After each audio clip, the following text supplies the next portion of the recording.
chapter 1 in history, when, where and how. We have already started from the early man. हम पहले class में या previous classes में already पढ़ चुके हैं कि मनुष्य का प्रारंभ कैसे हुआ, वह सर्वप्रथम किस तरीके से अपने भोजन की व्यवस्था करता था, पैलोलिथिक एज के बारे में, मेसोलिथिक एज के बारे में, ये हम ऑलरेडी क्लास 6 में पढ़ चुके हैं। यानी कि ह्यूमन हिस्ट्री का 99% हम क्लास 6 में पढ़ चुके हैं। धीरे धीरे जैसे जैसे समय में परिवर्तन हुआ, मानव में ज्ञान का विकास हुआ, उसने एग्रीकल्चर करना प्रारंभ किया, और एग्रीकल्चर करना जब उसने प्रारंभ किया तो वो एक स्थान पर भी रहने लगा, क्योंकि पैलोलिथिक एज में मानव एक स्थान पर नहीं रहता था, वह भोजन की तलाश में इधर उधर घूमता रहता था। लेकिन जब उसने एग्रीकल्चर करना प्रारंभ कर दिया, कृषि करना प्रारंभ की, तब वह एक स्थान पे रहने लगा, और जब एक स्थान में रहने लगा तो गांव बस्ती का निर्माण होने लगा, सिविलाइजेशन का उदय होने लगा, as Indus valley civilization of Harappa civilization. जब सिविलाइजेशन का उदय हुआ तो किंगडम डायनेसिटी का भी उदय हुआ, such as Gupta dynasty, Maurya dynasty, Magadh empire. तो क्लास 6 में हम पैलोलिथिक एज से लेकर 700 AD तक का हमने वहाँ की हिस्ट्री को जाना। अब क्लास 7th में हम 700 AD से लेकर 1700 AD तक पढ़ेंगे, यानी कि पूरे 1000 सालों तक, 1000 सालों का पीरियड हम क्लास 7th की हिस्ट्री में पढ़ेंगे। So let's start. सबसे पहले यहाँ पे दे रखा है साइलिएंट फीचर्स ऑफ मिडाइवल पीरियड, यानी कि मध्यकालीन युग की कुछ मुख्य विशेषताएं दे रखी हैं। तो वो कुछ मुख्य विशेषताएं थी। द राइज ऑफ भक्ति एंड सूफी मूवमेंट्स, यानी कि किसका उदय हुआ था, सूफी मूवमेंट्स और भक्ति का यहाँ पर उदय हुआ था।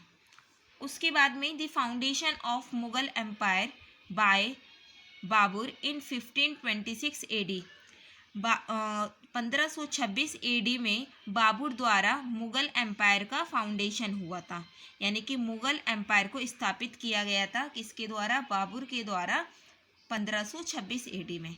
The rise of Marathas and the Sikh और मराठाओं का उदय हुआ था। उसके बाद में economics properties attracted European countries to establish trade relations with India.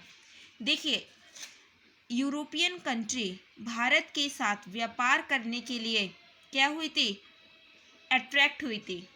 एक ये भी मुख्य विशेषता है मध्यकालीन युग की, क्योंकि यूरोपियन कंट्री भारत के साथ में ट्रेड करने के लिए यहाँ पर क्या हुई थी, अट्रैक्ट हुई थी। अब हम पढ़ेंगे टर्म यूज्ड फॉर सब कॉन्टिनेंट। टर्म यूज्ड फॉर सब continent. The Indian subcontinent has been a distinct geographical unit. It comprises of 6 other countries: Pakistan, Nepal, Afghanistan, Bhutan and Myanmar. देखिए, भारतीय महाद्वीप के लिए यहाँ पे कुछ टर्म्स हैं। भारतीय महाद्वीप के लिए जो टर्म्स हम यूज़ करते थे उनके बारे में यहाँ पर एक्सप्लेनेशन दिया गया है। भारतीय महाद्वीप क्या है, भारतीय महाद्वीप भी एक भौगोलिक इकाई है। इसमें 6 अन्य देश भी शामिल हैं। वो अन्य देश कौन कौन से हैं, वो है पाकिस्तान, नेपाल, अफगानिस्तान, भूटान और Myanmar. India has been referred to by various names during different periods of history, from Aryavarta to Bharatvarsha to Hindustan. Bharat को आर्यवर्त से लेकर भारतवर्ष तक के इतिहास में विभिन्न नामों से जाना जाता है, यानी कि आर्यवर्त से लेकर भारतवर्ष तक के इतिहास में भारत को अलग अलग नाम दिए गए थे, अलग अलग नाम से हम उसको जानते हैं। But the term Hindustan did not carry the same meaning during the medieval period. लेकिन क्या हुआ था, लेकिन हिंदुस्तान शब्द का मिडाइवल पीरियड में या मिडाइवल पीरियड के काल में इसका कोई भी मीनिंग नहीं था। The rulers in sultanate and Mughal period called their Indian dominion centred around Delhi as Hindustan. अब यहाँ बात की गई कि सल्तनत और मुगल काल में शासकों ने अपने भारतीय प्रभुत्व को दिल्ली के आसपास केंद्रित कहा, जिसे हिंदुस्तान के रूप में उन्होंने इसको क्या कहा, केंद्रित कहा। और 16वीं शताब्दी की बात करूँ तो 16वीं शताब्दी में बाबर ने भूगोल, जीव और उपमहाद्वीप के निवासियों की संस्कृति का वर्णन करने के लिए हिंदुस्तान शब्द का इस्तेमाल किया गया था। यानी कि जब 16वीं शताब्दी में बाबर का राज्य था तो बाबर ने क्या किया, भूगोल और वहाँ जो महाद्वीप के निवासी थे उनके कल्चर को एक्सप्लेन करने के लिए उन्होंने हिंदुस्तान वर्ड का यूज़ किया था। अब हम पढ़ेंगे आगे influence of geography on history, यानी कि इतिहास पर जियोग्राफी का प्रभाव। किस तरीके से जियोग्राफी का प्रभाव पड़ा था हमारे हिस्ट्री पर। अ कंट्रीज जियोग्राफी, यानी कि अ कंट्रीज जियोग्राफी एक देश का भूगोल।